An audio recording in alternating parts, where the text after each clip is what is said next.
Seperti juga orang baca Quran. Al-Quran untuk dibaca dipahami. Ini baca, habis selesai baca dicium. Untuk apa dicium? Untuk apa dicium?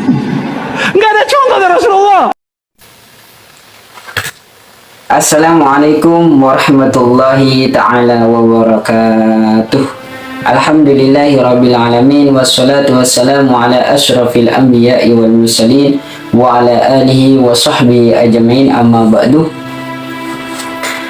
Kawan-kawan yang dirahmati oleh Allah subhanahu wa ta'ala, di sini Al-Fakir hanya ingin menanggapi video yang barusan atau video yang tadi yang mengatakan bahwasanya gak boleh kita itu ketika membaca Al-Quran atau setelah membaca Al-Quran atau tidak membaca Al-Quran bahkan kita itu mencium Al-Quran tersebut.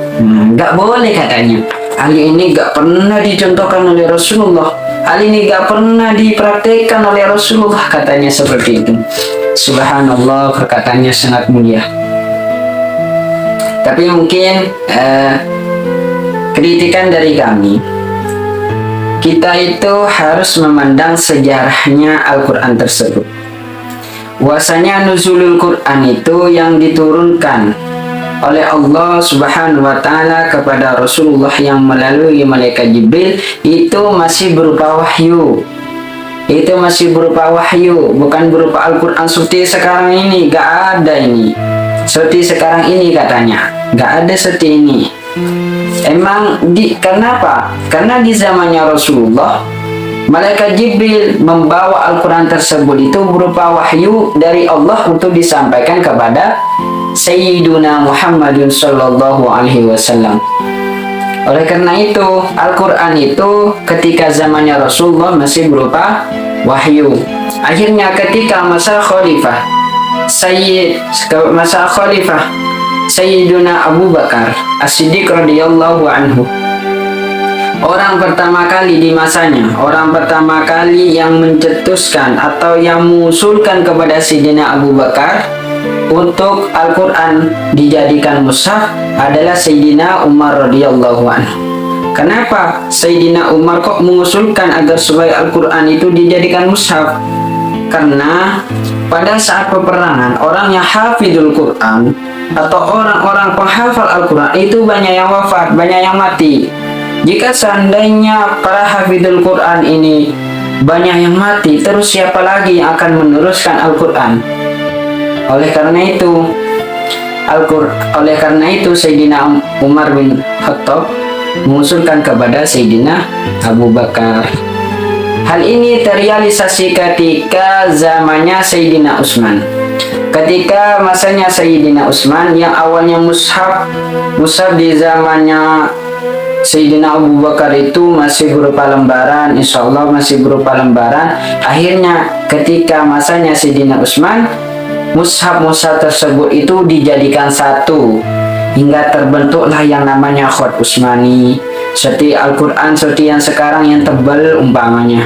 Contohnya seperti itu, dikumpulkan menjadi satu itu masanya Sayyidina Utsman bin Affan radhiyallahu anhu. Juga coba kita bayangkan, di zamannya Rasulullah itu masih berupa wahyu. Emang benar Rasulullah gak mungkin mencontohkan setelah membaca Al-Quran atau tidak membaca Al-Quran itu kita mencium Al-Quran tersebut. Lantas bagaimana? Lantas bagaimana hukumnya mencium Al-Quran yang gak dicontohkan oleh Rasulullah?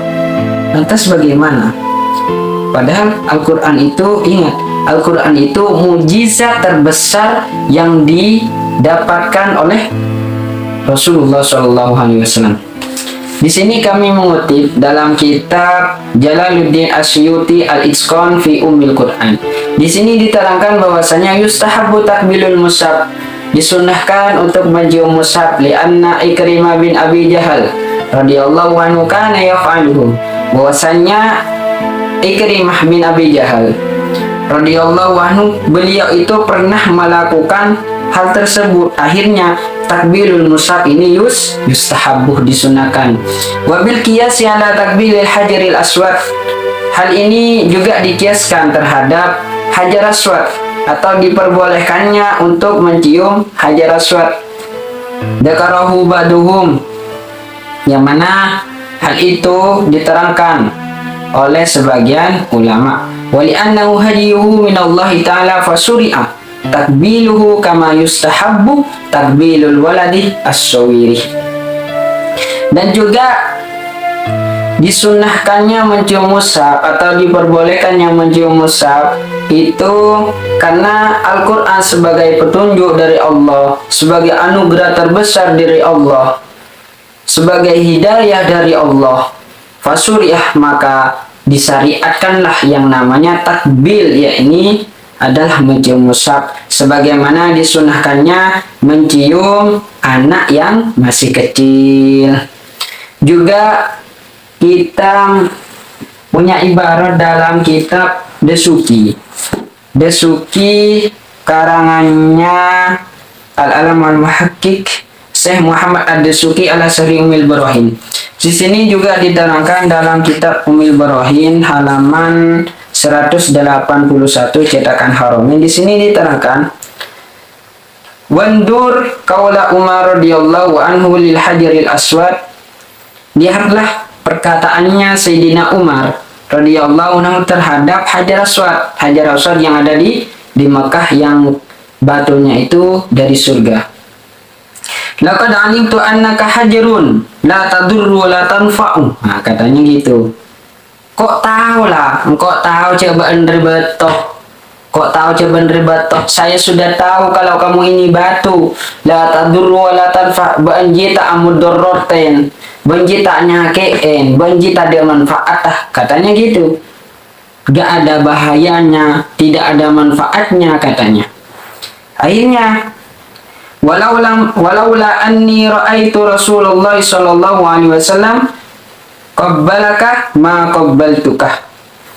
Jika seandainya, katanya Sidina Umar, seumpamana Rasulullah tak nyumbaan, dan umpama Rasulullah tak nyumbaan, anu apa kok nyumbaan deh ya, itu katanya.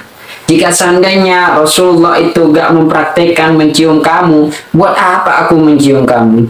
Karena Rasulullah mempraktekkan mencium, akhirnya Sayyidina Umar ini mencium terhadap hajar aswad tersebut. Sekarang kita secara ideologinya aja, kita tahu mujizat terbesar Rasulullah Shallallahu Alaihi Wasallam itu apa? Yakni Al-Quran. Mujizat saya jenis paling raja saya kan di Rasulullah adalah Al-Quran.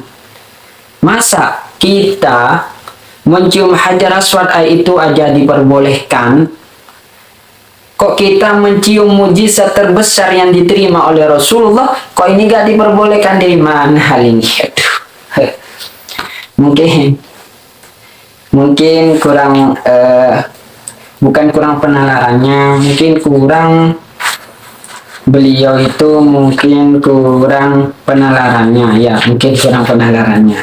Soalnya dalam memahami konteks seperti itu, tidak rumuru kita itu hada bid'atun, hada dalalatun, hada